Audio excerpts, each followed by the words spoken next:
back to the I Take History with My Coffee podcast, where we explore history in the time it takes to drink a cup of coffee.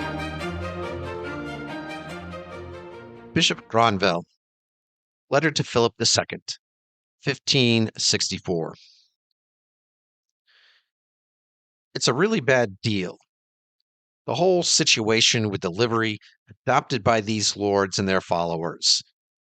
Not exactly because the invention of the marottes and hoods, which is the least of it, but because such outward signs signal approval of the League, something that no prince with even a little bit of jealousy over his authority should tolerate. Brussels, 1562. Picture the court on an ordinary afternoon. Tapestries, candlelight, the low murmur of men who have spent their whole lives learning how to be seen. And then into that room walks trouble, dressed, well, as a joke. A cluster of noblemen's servants arrives wearing a new livery. Gray coats with a fool's cap and a red hood stitched onto them. A hood that, if you squint, looks uncomfortably like a cardinal's hat. Everyone in the room gets the joke immediately. So does the man it's aimed at. A few weeks later, a second livery appears, worn by a rival faction of the same nobility. A fox's tail, pinned where a gentleman would normally wear an ostrich plume. The message, spelled out for anyone slow to catch it: the great fox and his little foxes will one day lose their tails. This is not subtlety. It is not meant to be. It is politics conducted in silk and wool, contempt made wearable. And everyone at court, down to the Cardinal himself, knows exactly what it signifies. We also know what the Cardinal thought of it, because he wrote it down. In a letter to King Philip II, he tells him, almost dismissively, that the fool's caps themselves are the least of it. What troubles him isn't the mockery. It's what the mockery signals. An oath, a league, a coordinated block of the Netherlands' most powerful men announcing in costume that they are united against him, and that the livery has already spread beyond Brussels into servants' households in his own home region.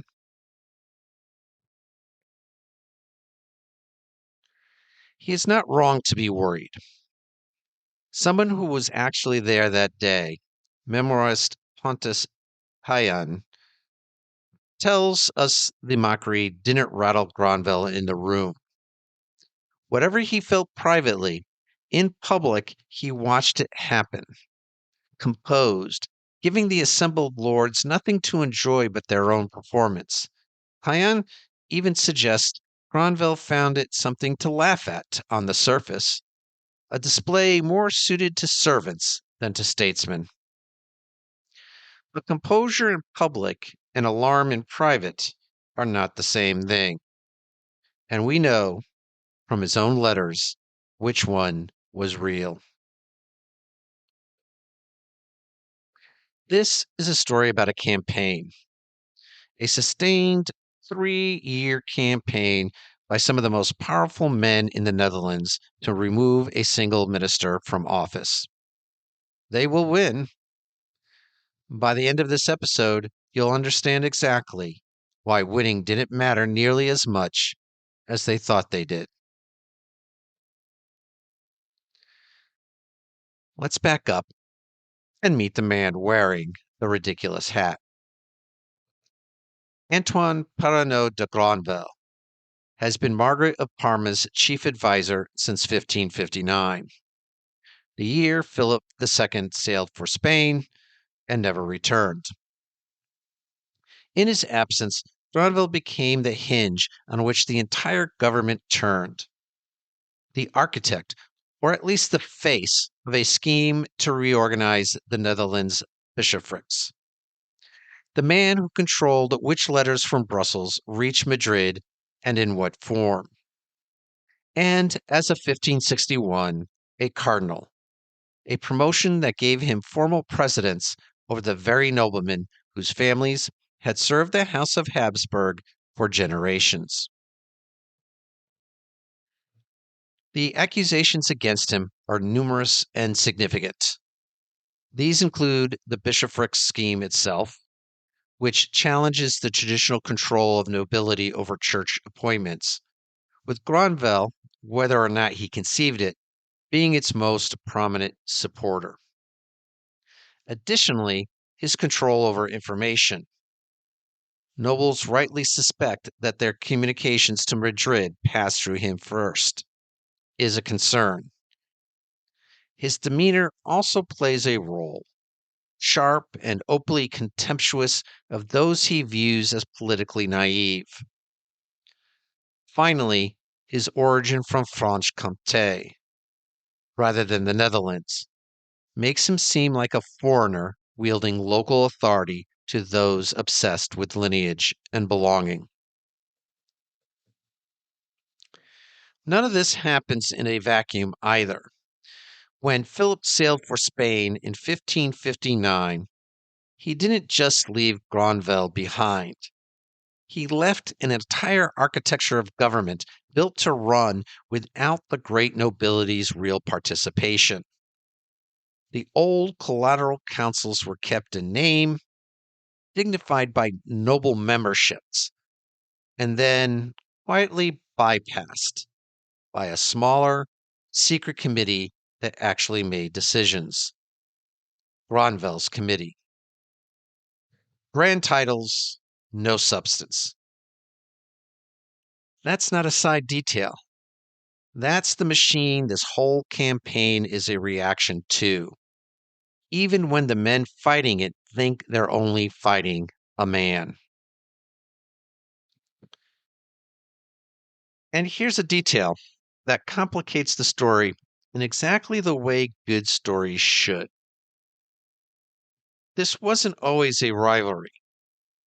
Years earlier, by at least one contemporary account, William of Orange treated Granvelle almost like family, deferring to him, the account says, quote, as a son to a father, end quote, with Granvelle's own brother serving in Orange's household and a steady stream of private letters passing between them. Whatever finally broke that friendship, Orange's marriage into a Protestant Saxon family in 1561, on one telling, a quieter dispute over civic appointments in Antwerp on another, something genuinely warm hurtled into the coldest kind of political enmity. Keep that in your pocket. It matters later. And it would be too easy to let Granvelle become a simple villain in a fool's hood. He is fully aware of the accusations against him and can recite them with remarkable accuracy. In a private letter to a court friend, he explicitly states, they claim he's personally transporting the Spanish Inquisition into the Netherlands. They also say he wants to hand over the country to foreigners. His own assessment of the potential consequences of these accusations, in his words, is that it, quote, needs nothing more than to get me stoned, end quote. That's not a man oblivious to his own danger. That's a man watching the mob assemble in real time, still going to work every morning. And beneath the structural grievances lie smaller, pettier ones, the kind that never make it into a state paper but shape everything anyway. Word has it that Granvelle refused to let Count Horn's sister marry into his own family. Word has it that he secured an abbey for himself that Count Egmont had wanted for a poor relation. Structural policy and personal insult tangled together, which is, if we're honest, how most political hatreds actually work. And here's the genuinely uncomfortable part. Granvelle might be right. His read on the Netherlands, that noble privilege and effective royal government cannot coexist indefinitely, is arguably more accurate than anything his enemies offer in its place. But being right isn't the same as being trusted. A correct policy, executed by a man the political class has stopped listening to, is still, in every way that matters, a failure. So the Grandees go to work. In March 1561, Prince William of Orange, Count Egmont, and Count Horn jointly wrote to King Philip. By July, Orange and Egmont took a stronger stance, demanding either their complete release from the Council of State or assurance that all government matters would be handled collectively by the full council, rather than through Granvelle's private channels. This directly challenged the authority that Granvelle wielded. Viglius, observing from within the government, warned that this marked, quote, the beginning of great evils, end quote. Philip's answer is silence, then evasion, a reply so carefully hedged that it resolves absolutely nothing. We know from Granvelle's own correspondence that the king was less concerned with the letter's content than with the fact that copies had been circulated at all. A private grievance had become a public spectacle, and Philip even considered not answering at all.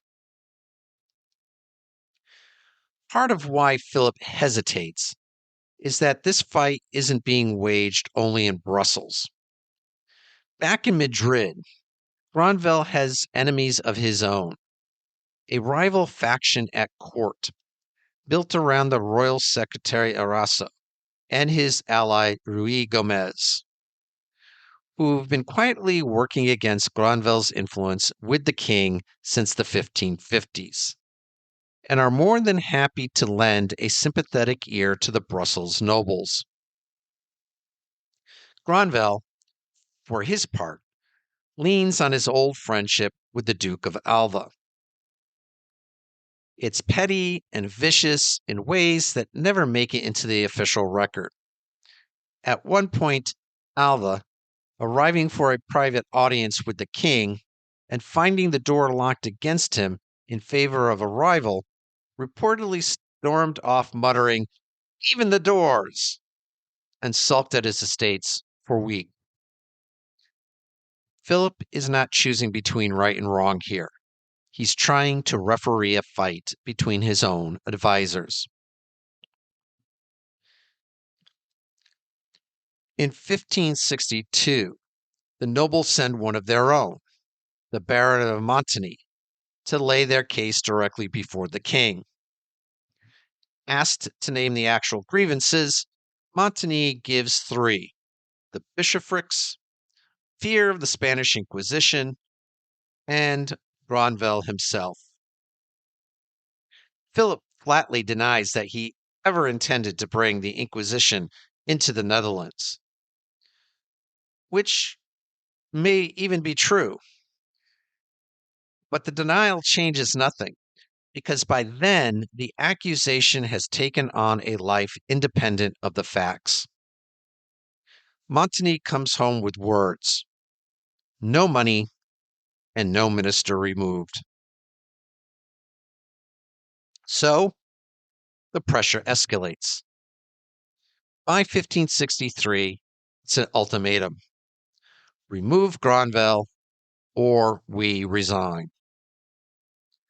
The livery campaign, the fool's caps we opened with, is part of the same push and evolves. At some point, the fool's caps are replaced by a new emblem, a bundle of arrows tied together. Unbreakable as a bundle, but snap one off alone and it breaks easily. It's a small, cutting joke because the bundle of arrows is a Spanish royal device. The Grandees have taken a symbol of the crown's own strength and turned it into a private message about their own solidarity. And then on the 29th of July, 1563, Orange, Egmont, and Horn stop attending the Council of State. Not a resignation, something more pointed than that. A calculated absence, timed, as it happens, almost exactly with a crisis in Oran that has Spain's full military and financial attention pinned to the Mediterranean. Whether that timing was deliberate or simply lucky, it could not have been better chosen. Philip has never had less capacity to fight on a second front. Margaret of Parma is caught in the middle of all this, and it's worth pausing to consider her position because it's genuinely impossible.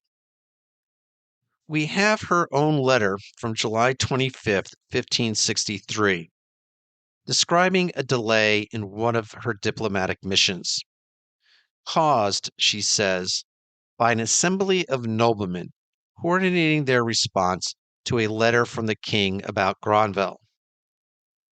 It's a brief line, almost administrative in tone, but it's a document in her own hand confirming that this was never three separate men complaining in parallel.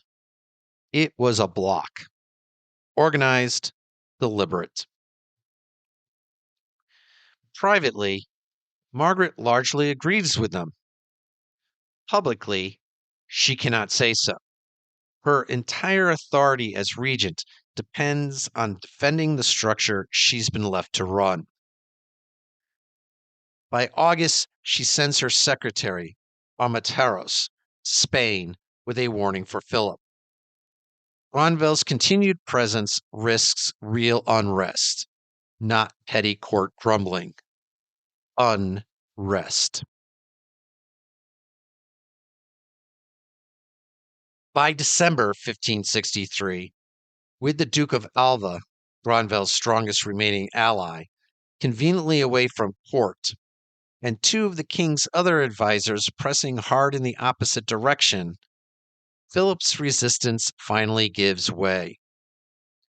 He consults Alva, who's off sulking at his own estates again, and Alva's answer is characteristically blunt.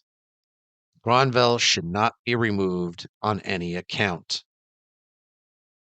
Philip listens and does the opposite anyway. In January, he sends secret instructions. Granvelle is leaving the Netherlands, not because he's recalled or dismissed, but to visit his elderly mother in Besançon. It's a family matter, nothing more. He plans to settle into what a historian describes as an enforced, yet strangely enjoyable retirement. Growing his beard, reportedly with a personal vow not to cut it until he's permitted to return. And there is a letter Granvelle writes to Philip on the 11th of March, 1564, the week he actually leaves, in which he lays out in his own hand exactly how the fiction is supposed to work. He tells the king that framing his absence as an ordinary family visit will let the Grandees quietly return to the council table with, and this is his own phrase, quote, less shadow, end quote, than if everyone understood his departure as a surrender to their pressure. Reflect on this for a moment. It's not a courtier simply finding a quick cover story. It's a man orchestrating his own stage management in real time for the one person who must believe the story is true. Everyone involved knows exactly what's happening. Nobody says so.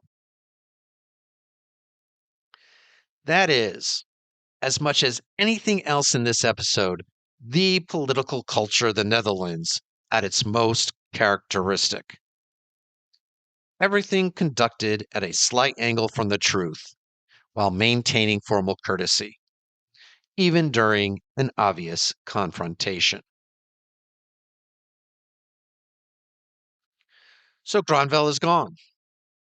What actually has changed? Almost nothing.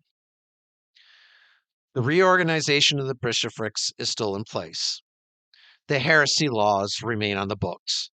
The entire structure that produced Granvelle in the first place, a king who governs from 400 miles away, a regent with limited independent authority, and decisions arriving in Brussels on a timetable set by Madrid's convenience rather than the Netherlands' reality.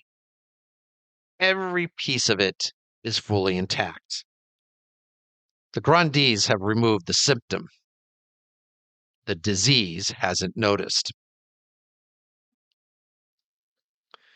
There is, admittedly, a brief window when it looks otherwise. With Granvelle gone and Philip silent, Orange speaks more forcefully in the Council of State than he ever had, openly arguing against rulers who tried to force uniformity of conscience on their subjects. For a year or so, the king's silence almost reads like consent. But notice what Orange and his allies are actually asking for in this window. More influence within the existing government, not a new kind of government. They are not yet imagining a Netherlands without a Habsburg at the top. That ambition is still to come. And it's worth asking a harder question than, did the Grandees win? That question is, what exactly did they win it for? One account of these same weeks makes an uncomfortable point that this wasn't purely a victory for the Netherlands as a whole, but just as much a victory for aristocratic privilege. With the Cardinal gone and the council back in noble hands, the same nobility that had spent 3 years accusing Granvelle of ruling above the law began, in places, treating the law as something that applied to other people. Almost immediately, the province of Gelderland moved to expel officials from other provinces from its own courts. A small, telling flare up of local self interest. The instant central authority loosened its grip even slightly. The victory over Granvelle didn't just weaken royal overreach. It also let old jealousies and old privileges breathe again. And here is where two men who fought from this campaign side by side draw two completely different conclusions from the same victory. Egmont looks at what just happened and sees proof that the system works. Apply steady pressure, and Madrid yields. The relationship is repairable if you're patient and persistent. It is a reasonable belief. It will also eventually cost him his life. Orange looks at the same outcome and sees something entirely different. That Granvelle was never the real problem, only its most visible symptom, and that removing a symptom while leaving its cause untouched proves nothing except that pressure, applied hard enough, can move a king. That tells you what pressure can do. It doesn't tell you what pressure alone can fix. There's a telling detail buried in an eyewitness account of the Fool's Livery episode.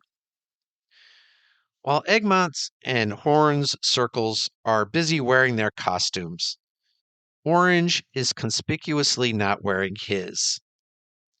He's in the room, talking gravely about affairs of state, saying nothing rash, playing what, in hindsight, already looks like a considerably longer game.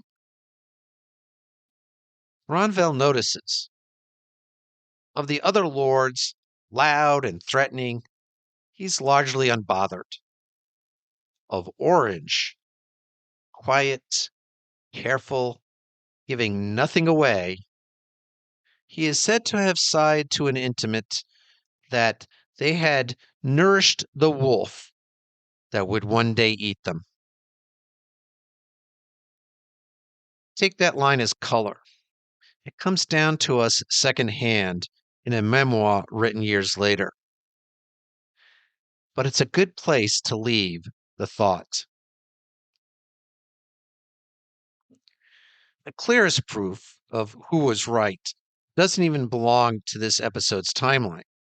A year later, in 1565, Egmont travels to Madrid himself, genuinely and warmly convinced, after 6 weeks at court, that he's won real concessions, a broader role for the Council of State, and a softening of the religious laws. He comes home satisfied. 2 weeks after he leaves Spain, Philip signs off on the execution of 6 Anabaptists. Egmont returns to Brussels to find himself humiliated in front of the very peers he had gone to Madrid to speak for. Granvelle's fall delivered exactly what it looked like it delivered: the removal of one man. Nothing about the machine that produced him moved an inch.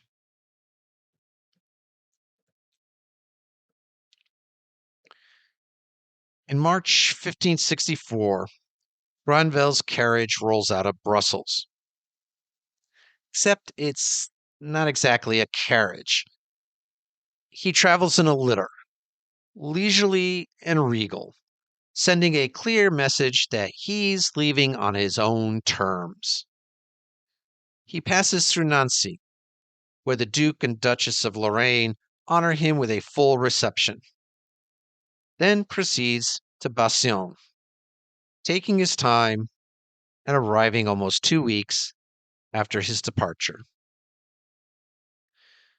Behind him, in Brussels, relief, real, immediate, and entirely premature.